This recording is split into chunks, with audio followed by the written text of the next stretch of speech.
Hi.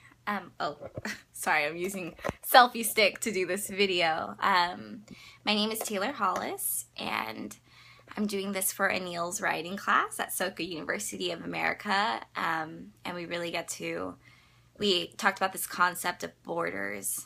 And I was ultimately, when we thought of this idea of what borders we have, I thought between men and women. And I know people are like, oh my God, here this goes again, another woman and her feminist ideas. But really, my manifesto, the C.U.M Manifesto, Conquering Unequal Margins, I want to address a lot of ideas, and this video is to kind of give you an idea of where my ideas came from and how I kind of want you to read my manifesto, and just how I expect you to understand where I'm coming from. So first I want to say how I became interested in this inequality, gender inequality between men and women. And this really started for me, shout out to the ex, because this is because of you, but in high school, I dated this guy from my freshman year to my senior year, and when it was junior year, it was kind of like an on and off thing because of some drama that we had. Ultimately, I found out, after my boyfriend had said, hey babe, I just want to take a break because over summer, so I can spend time with my guy friends, because I feel like you've taken up all my time and I haven't been spending time with my friends. And being stupid and young and not getting the hint, I guess, I was like, okay, go ahead and do it. I guess this break is just for him to hang out with friends and just have more time with them. But I was still having sex with him, questions, while he was, not around. When he was coming back and forth.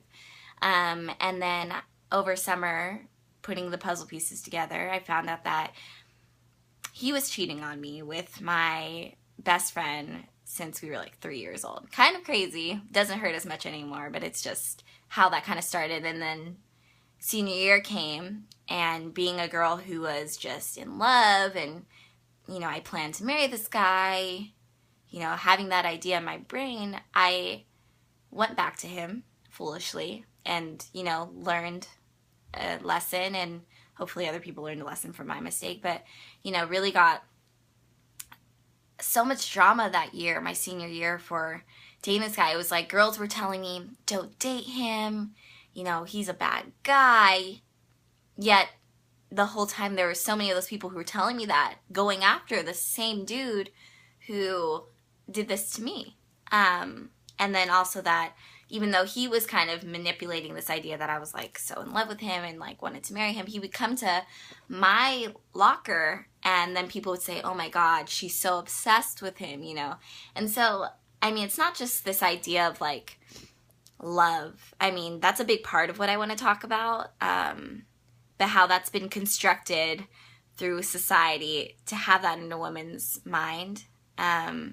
And like our motivations for a lot of things because of this gender inequality. And that's my reason for writing this. And when I came to C.U.M University in 2012,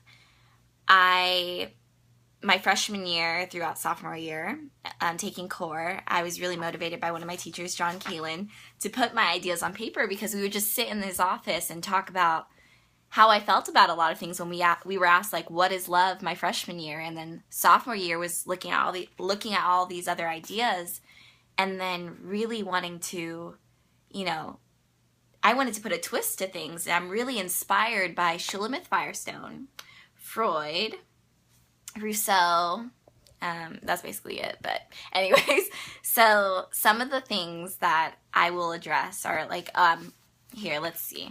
I have some questions written down. I have some paper. So, why do men and women love unequally? What does love mean to men? What does it mean to women? Is it true love, or has it been a false creation to elevate to a higher status in society? Another question is, when you say love romantically, what distinction do you make between romance and other forms of love, like self-preservation or selfish love? Also, is romance natural? That's to say, is it a part of is it part of being human to fall in love with another person? And I know this, I like, again, touching base that it sounds like it's just about love, but I'm using love, this idea of love, to really touch base with other ideas. Like, let's see what I have here. I really want to address the family structure, the biological structure, of the differences between men and women in the body, and, you know, when a man first claimed property and how women became this property, you know, when we talk about dowry and other ideas. Also, I want to talk about the superstructure, this male society, white male society that we've, you know, been born into, and how even back then with the women's suffrage movement that we were still voting along with white male ideas, and how that's affected, you know, the U.S. now, and how women are still acting. And I think that's a really interesting topic. I also want to look at how women have always been the back burners, and which type of women are looked down upon, and a woman's virtue and her ultimate role in society is like this.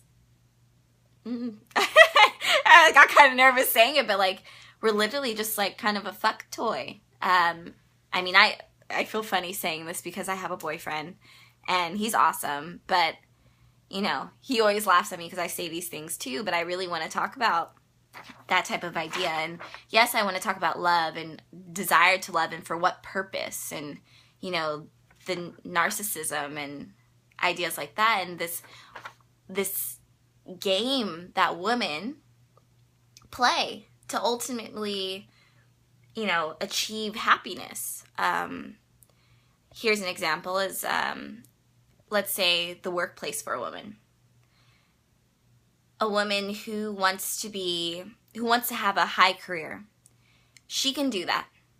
Totally fine. But when she does do that, if she's someone high in ranking and does not have a family, she's really looked down upon, like someone that is too focused on work, that needs to have a family. You know, why isn't she, you know, she's probably this bitch, this, you know, that a woman who has a career is seen as more manly. And it's not, I mean, it's looked down upon.